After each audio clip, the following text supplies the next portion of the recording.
ಆತ್ಮೀಯ ಕನ್ನಡ ಪ್ಲಾನೆಟ್ ವೀಕ್ಷಕರಿಗೆ ಸ್ವಾಗತ. ನಾನು ಹರ್ಷಕುಮಾರ್ ಕುಗ್ವೆ. ಇವತ್ತು ನಮ್ಮ ಜೊತೆಗೆ ಒಬ್ಬರು ವಿಶೇಷ ಅತಿಥಿ ಜೊತೆಗೆ ಒಂದು ಮಾತುಕತೆ ಇಟ್ಕೊಂಡಿದ್ದೀವಿ. ನಮ್ಮ ಜೊತೆಗಿರೋರು ಕಲಬುರಗಿ ಜಿಲ್ಲೆಯ ಚಿಂಚೋಳಿ ಮತಕ್ಷೇತ್ರದಿಂದ ಬಂದಿರುವಂತಹ ಸುಭಾಷ್ ರಾಥೋಡ್ ಸರ್ ಅವರು. ಕಳೆದ ಅಸೆಂಬ್ಲಿ ಚುನಾವಣೆಯಲ್ಲಿ ಚಿಂಚೋಳಿ ಕ್ಷೇತ್ರದಿಂದ ಸ್ಪರ್ಧೆ ಮಾಡಿ ಕೇವಲ ಒಂದು 800 ಮತಗಳಿಂದ ಪರಾಭವಗೊಂಡರು. ಈಗ ಅವರು ಹಾಲಿ KPCCಯ ಉಪಾಧ್ಯಕ್ಷರಾಗಿದ್ದಾರೆ. ಬಹಳ ಮುಖ್ಯವಾಗಿ ನಮಗೆ ಇವತ್ತು ರಾಜಕಾರಣ ಅಂದ ತಕ್ಷಣ ನಮಗೆ ಒಂದು ನೆಗೆಟಿವಿಟಿಯೇ ಇರತಕ್ಕಂಥ ಸಂದರ್ಭದಲ್ಲಿ ಬಹಳಷ್ಟು ಓದಿಕೊಂಡು ತಿಳ್ಕೊಂಡು ಹಲವಾರು ವಿಚಾರಗಳ ಬಗ್ಗೆ ಮಾತಾಡಬಲ್ಲಂತಹ ಸಮರ್ಥ ರಾಜಕಾರಣಿಗಳಲ್ಲಿ ನಮ್ಮ ಸುಭಾಷ್ ರಾಥೋಡ್ ಸರ್ ಕೂಡ ಒಬ್ಬರು. ಅವರು LLM ಪದವಿಯನ್ನು ಕೂಡ ಮಾಡಿಕೊಂಡಿದ್ದಾರೆ. ಅವರು ಒಂದು ಸಂದರ್ಭದಲ್ಲಿ IAS ಪ್ರಿಲಿಮ್ಸ್ ಕೂಡ ಪಾಸಾಗಿ ಇನ್ನೇನು ಮೇನ್ಸ್ ಎಕ್ಸಾಮ್ ಬರೀಬೇಕು ಅನ್ನೋ ಸಂದರ್ಭದಲ್ಲಿ ಚುನಾವಣಾ ರಾಜಕೀಯಕ್ಕೆ ಬಂದಂಥವ್ರು. ಬಹುಶಃ ಅವರು ಹಾಗೇ ಹೋಗಿದ್ದರೆ ಇವತ್ತೊಬ್ಬ IAS ಆಫೀಸರ್ ಆಗಿರ್ತಿದ್ರು. ಆದರೆ ಅದಕ್ಕಿಂತ ಮುಖ್ಯ ಈ ದೇಶದ ರಾಜಕಾರಣವನ್ನು ಸರಿಪಡಿಸೋದು ಅನ್ನೋ ಒಂದು ದಿಕ್ಕಿನಲ್ಲಿ ಕೆಲಸ ಮಾಡ್ತಿದ್ದಾರೆ. ಅವರು ಇವತ್ತು ನಮ್ಮ ಜೊತೆಗೆ ಬಂದಿರೋಂಥದ್ದು, ಮಾತುಕತೆಗೆ ಅಥವಾ ಈ ಸಂದರ್ಶನಕ್ಕೆ ಬಂದಿರೋದು ತುಂಬ ಸಂತೋಷ. ಸರ್, ನಿಮಗೆ ಸ್ವಾಗತ. ನಮಸ್ಕಾರ ಸರ್. ನಿಮ್ಮ ಜೊತೆಗೆ ನಾವು ಮಾತಾಡಬೇಕು ಅಂತ ಅಂದಾಗ ಬಹಳಷ್ಟು ವಿಚಾರಗಳು ಬರ್ತಾರೆ ತಲೆಗೆ. ಆದರೆ ಸದ್ಯದಲ್ಲೇ ತಕ್ಷಣದಿಂದ ನಾವು ಶುರು ಮಾಡೋದಾದರೆ, ಈಗ ಒಂದು ವಿಚಾರ ಕಳೆದ 2 ದಿವಸದಲ್ಲಿ ನಮ್ಮ ಅಸೆಂಬ್ಲಿಯಲ್ಲಿ ಭಾಳ ಚರ್ಚೆ ಆಗ್ತಾಯಿದೆ ಸರ್. ಪ್ರಿಯಾಂಕ್ ಖರ್ಗೆ ಅವರು ಒಂದು ಮಾತನ್ನು ಹೇಳ್ತಾರೆ, ಏನು ಬಾಬಾ ಸಾಹೇಬ್ ಅಂಬೇಡ್ಕರ್ ಅವರ ಸೋಲಿಗೆ ಸಾವರ್ಕರ್ ಕೆಲಸ ಮಾಡಿದರು ಅಂತ ಹೇಳಿ. ಇದು ಒಂದು ದೊಡ್ಡ ಅಲ್ಲೋಲ ಕಲ್ಲೋಲ ಕ್ರಿಯೇಟ್ ಆಗುತ್ತೆ. BJP ಸದಸ್ಯರು ಬಹಳ ವಾಗ್ವಾದವನ್ನು ಮಾಡ್ತಾರೆ, ಇಲ್ಲ ಇದಕ್ಕೆ ಸಾಕ್ಷಿ ತೋರಿಸಿ ಅಂತ ಹೇಳಿ. ಆನಂತರ ಪ್ರಿಯಾಂಕ್ ಖರ್ಗೆ ಅವರು ಅದಕ್ಕೆ ಸಾಕ್ಷಿ ಕೂಡ ತೋರಿಸ್ತಾರೆ. ಅವರು ಚಾಲೆಂಜ್ ಮಾಡ್ತಾರೆ, ನಾನು ಸಾಕ್ಷಿ ತೋರಿಸಿದರೆ ನೀವು ರಾಜೀನಾಮೆ ಕೊಡ್ತೀರಾ ಅಂತ ಹೇಳಿ. ಸೊ ಈ ಒಂದು ಹಿನ್ನೆಲೆಯಲ್ಲಿ ನಾವು ನೋಡಿದಾಗ ಸರ್, ಸಾವರ್ಕರ್ ಅಂಬೇಡ್ಕರ್ ಅವರ ಸೋಲಿಗೆ ಕೆಲಸ ಮಾಡಿದ್ದ? ಪ್ರಿಯಾಂಕ್ ಖರ್ಗೆ ಅವರು ಸತ್ಯವನ್ನು ಬಿಚ್ಚಿಟ್ಟಿದ್ದಾರೆ. ಅವರು ಹೊಸದಾಗಿ ಕ್ರಿಯೇಟ್ ಏನು ಮಾಡಿ ಹೇಳಿಲ್ಲ. ಇವತ್ತು ನಮ್ಮ ಅಸೆಂಬ್ಲಿನಲ್ಲಿ BJPಯವರಿಗೆ ಸತ್ಯ ಮುಚ್ಚಿಟ್ಟು ಬೇರೆ ಬೇರೆ ವಿಷಯದ ಮೇಲೇ ಹೆಚ್ಚು ಚರ್ಚೆ ಮಾಡ್ತಾಯಿದ್ದಾರೆ. ಬಟ್ ಪ್ರಿಯಾಂಕ್ ಖರ್ಗೆ ಅವರಿಗೆ ನಾವು ಧನ್ಯವಾದ ಅರ್ಪಣೆ ಮಾಡಬೇಕು. ಯಾರ್ಯಾರು ಪ್ರಗತಿಪರ ವಿಚಾರಧಾರೆಯವರು ಇದ್ದೀವಿ ನಾವು, ಮತ್ತು ಅಂಬೇಡ್ಕರೈಟ್ ಇದ್ದೀವಲ್ಲ, ಅವ್ರಿಗೆ ಧನ್ಯವಾದ ಸಮರ್ಪಣೆ ಮಾಡಬೇಕು. ಯಾಕಂದರೆ ಅವರು ತಮ್ಮ ಆತ್ಮೀಯರಿಗೆ ಬರೆದಿರ್ತಕ್ಕಂಥ ಒಂದು ಲೆಟರ್ ಕಾಪಿ ತಂದು ಅದರಲ್ಲಿ ಕ್ಲಿಯರ್ ಇದೆ. ಅಂಬೇಡ್ಕರ್ ಅವರು ಕ್ಲಿಯರಾಗಿ ಹೇಳಿದ್ದಾರೆ, ಡಾಂಗೆ ಮತ್ತು ಸಾವರ್ಕರ್ ನನ್ನ ಸೋಲಿಗೆ ಸಂಚು ಅನ್ನೋದಕ್ಕಿಂತ ನನ್ನ ಸೋಲಿಕ್ಕೆ ಕಾರಣೀಭೂತರಾದರು ಪ್ರಮುಖವಾಗಿ ಅಂತ ಅವರು ಬರ್ಕೊಂಡಿದ್ದಾರೆ. ಮತ್ತು ಅದು ಸತ್ಯ ಇದೆ, ಅದು ಯಾರೂ ಕೂಡ ಅಲ್ಲಗಳೆಯೋಂಗಿಲ್ಲ. ಅನೇಕ ಸಲ ಒಂದು ರಾಷ್ಟ್ರ ಮುಂದುವರಿಬೇಕಾದ್ರೆ ಅನೇಕ ವಾಸ್ತವಗಳನ್ನು ನಾವು ತಿಳ್ಕೊಂಡು ಅರ್ಥಕೊಂಡು ಅದಕ್ಕೆ ಡೈಜೆಸ್ಟ್ ಕೂಡ ಮಾಡಬೇಕಾಗ್ತದೆ. ಅನೇಕ ವಿಷಯಗಳು ಅನೇಕ ಪ್ರಸಂಗಗಳಲ್ಲಿ ಬಂದಿದ್ದಾವೆ. ಅದು ನೆಹರು ಅವರಿಂದ ಬಂದಿರ್ಬೋದು, ಗೋಳ್ವಾಳ್ಕರ್ ಅವರಿಂದ ಬಂದಿರ್ಬೋದು, ಹೆಡ್ಗೇವಾರ್ ಅವರಿಂದ ಬಂದಿರ್ಬೋದು, ಸಾವರ್ಕರಿಂದ ಬಂದಿರ್ಬೋದು. ಅವರ ವ್ಯಕ್ತಿತ್ವ ಏನು ಗ್ಲೋರಿಫೈ ಮಾಡೋಗೋಸ್ಕರ ಸಣ್ಣ ಸಣ್ಣ ಡಿಫೆಕ್ಟ್ ಮುಚ್ಚೋಗ್ತಕ್ಕಂಥದ್ದಾಗಬಾರ್ದು. ಡಿಫೆಕ್ಟು ಹೊರಗೆ ಬರಬೇಕು. ಅವ್ರು ಯಾವ ವಿಷಯಕ್ಕಾಗಿ ಅವರು ಸಮರ್ಪಣೆ ಮಾಡ್ಕೊಂಡ್ರಲ್ಲ ಆ ವಿಷಯ ಕೂಡ ಬರಬೇಕು. ನಾವು ಭಾಳಷ್ಟು ಕಡೆ ವೆಸ್ಟರ್ನ್ ಕಂಟ್ರಿನಲ್ಲಿ ನೋಡ್ತೀವಿ, ಅವರು ವಿಷಯದ ಮೇಲೆ ಹೆಚ್ಚು ಒತ್ತು ಕೊಡ್ತಾರೆ, ವ್ಯಕ್ತಿತ್ವದ ಮೇಲೆ ಹೆಚ್ಚು ಒತ್ತು ಕೊಡೋದಿಲ್ಲ.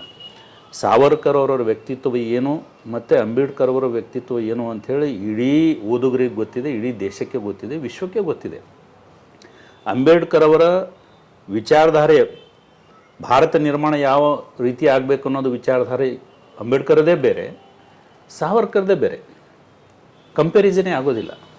ಇವತ್ತಿನ ಭಾರತ ನಾವಿನ್ನು ನೋಡ್ತಾ ಇದ್ದೀವಿ, ಇದು ಅಂಬೇಡ್ಕರ್ ವಿಷನ್ ಇದ್ದದ್ದು. ಅಂಬೇಡ್ಕರ್ ವಿಷನ್ ಮೇಲೆ ಬಂದಿರತಕ್ಕಂಥ, ನೆಹರು ಅವರ ಗಾಂಧಿಯವರ ವಿಷನ್ ಮೇಲೆ ಬಂದಿರತಕ್ಕಂಥ ಭಾರತ ಇದು. ಸಾವರ್ಕರ್ ಅವರ ವಿಷನ್ ಬೇರೆಯೇ ಇದೆ. ವೈದಿಕ ವಿಚಾರದ ಮೇಲೆ, ಸನಾತನ ವಿಚಾರದ ಮೇಲೆ ಅವ್ರದ್ದು ವಿಷನ್ ಬೇರೆಯೇ. ಗೋಳ್ವಾಳ್ಕರ್ ಅವರು ಬಂಚ್ ಆಫ್ ಥಾಟ್ಸ್ನಲ್ಲಿ ಹೇಳಿರ್ತಕ್ಕಂಥ ವಿಚಾರಧಾರೆನೇ ಬೇರೆಯೇ. ಅದಕ್ಕೆ ಪ್ರಿಯಾಂಕ್ ಖರ್ಗೆ ಅವರು ಭಾಳ ಟೈಮ್ಲಿ ಅನೇಕ ಕಡೆ ಹೇಳ್ತಾರೆ, ಅಂಬೇಡ್ಕರ್ ಅವರಿಗೆ ಕಾಂಗ್ರೆಸ್ನವರೇ ದ್ವೇಷ ಮಾಡಿದ್ರು, ಕಾಂಗ್ರೆಸ್ನವರಿಗೆ ಸೋಲಿಸಿದ್ರು. ಅಂದರೆ ಒಂದು ಸುಳ್ಳನ್ನು 1000 ಸತಿ ಹೇಳಿದಾಗ ಅದು ಸತ್ಯ ಆಗಿಬಿಡ್ತದೆ ಅನ್ನೋದು ಒಂದು ಆ ಸಿದ್ಧಾಂತ ನಂಬ್ಕೊಂಡಿದ್ದಾರೆ BJPಯವರು.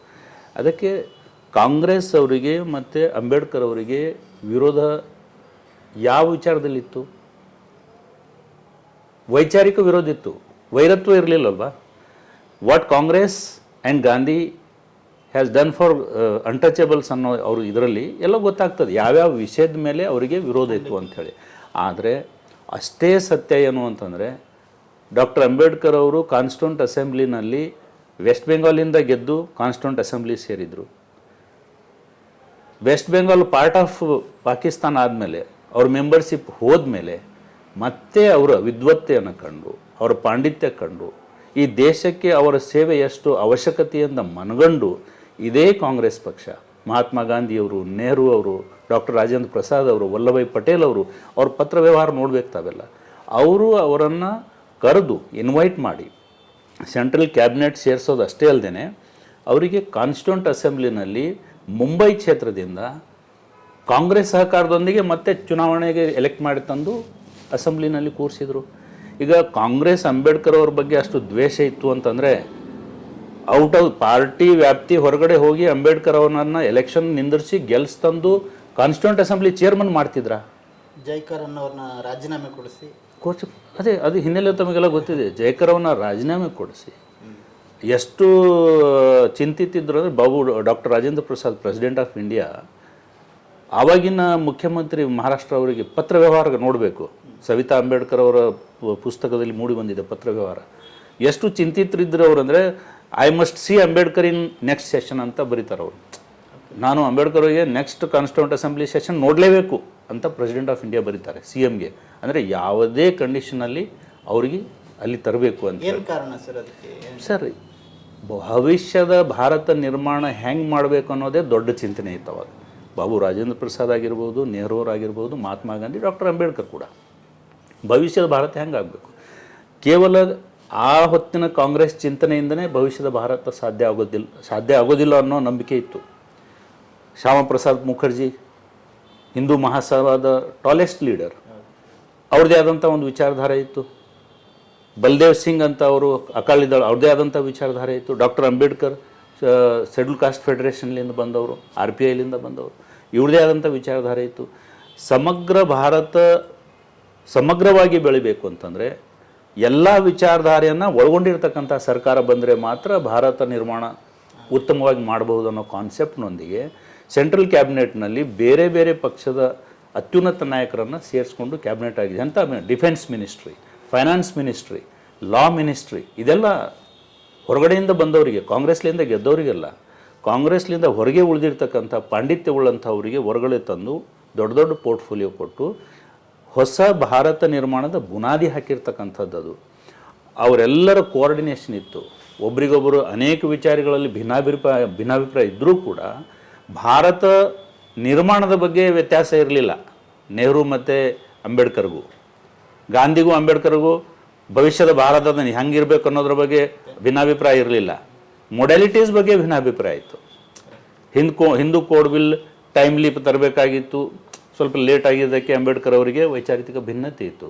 ಆದರೆ ವಿಷನ್ ಆಫ್ ಇಂಡಿಯಾ ಬಗ್ಗೆ ಎಂದೂ ಭಿನ್ನಾಭಿಪ್ರಾಯ ಇರಲಿಲ್ಲ. ಆಮೇಲೆ ಒಂದು ಘಟನೆ ತಾವು ನೋಡ್ಬೋದು. ಹಿಂದೂ ಕೋಡ್ ಬಿಲ್ ಸಬ್ಮಿಟ್ ಮಾಡಿದಾಗ ಪ್ರೈಮ್ ಮಿನಿಸ್ಟರ್ ಜವಾಹರ್ಲಾಲ್ ನೆಹರು ಅವರು ಕನ್ಸೆಂಟ್ನೊಂದಿಗೆ ಸಬ್ಮಿಟ್ ಮಾಡಿರ್ತಾರೆ. ಮತ್ತು ಅದಕ್ಕೆ ಸ್ಟ್ರಾಂಗ್ ಸಪೋರ್ಟ್ನೂ ಇತ್ತು ನೆಹರು ಅವ್ರದ್ದು. ಬೇರೆ ಬೇರೆ ಕಾರಣಕ್ಕೆ ಕೆಳಗಡೆ ಬಿದ್ದೋಗಿ, ಯಾಕಂದರೆ ಆ ಹೊತ್ತಿನಲ್ಲಿ ಅಷ್ಟು ಹಿಂದೂ ಧರ್ಮದ ಏನು ಬದಲಾವಣೆ ಬಗ್ಗೆ ಭಯ ಭಾಳ ಇತ್ತು ಮೆಂಬರ್ಸ್ಗಳಲ್ಲಿ. ಬೇರೆ ಬೇರೆ ಭಯದಿಂದ ಅದಕ್ಕೆ ವಿರೋಧ ಮಾಡಿದ್ರು. ಬಟ್ ಒಂದು ನಾವು ಗಮನಿಸಬೇಕಾಗಿದ್ದು, ಯಾರು ಇದಕ್ಕೆ ವಿರೋಧ ಮಾಡ್ತಿದ್ರೋ ರಾಮಲೀಲಾ ಮೈದಾನಲ್ಲಿ, ಅವರು ನೆಹರು ಮತ್ತು ಅಂಬೇಡ್ಕರ್ ಇಬ್ಬರು ಎಫಿಗಿ ಕಲ್ತು ಸುಟ್ಟಿದ್ರು ಅನೇಕ ಬಾರಿ. ಈ ಬಿಲ್ ತರಲಿಕ್ಕೆ ಕಾರಣ ನೆಹರು ಅಥವಾ ಅಂಬೇಡ್ಕರ್ ಅಂತಲ್ಲ, ಅಂಬೇಡ್ಕರ್ ನೆಹರು ಜಾಯಿಂಟಾಗೇ ತಂದಿರೋರು ಅಂಥೇಳಿ ಅವರ ಪ್ರತಿಕೃತಿ ದಹನ ಮಾಡಿರ್ತಾರೆ ಅನೇಕ ಸಲ. ಯಾರು ಈ ವೈದಿಕ ವಿಚಾರ ಇಟ್ಕೊಂಡವರು ಮತ್ತು ಆ ಬಿಲ್ಗೆ ವಿರೋಧ ಮಾಡಿದವರು.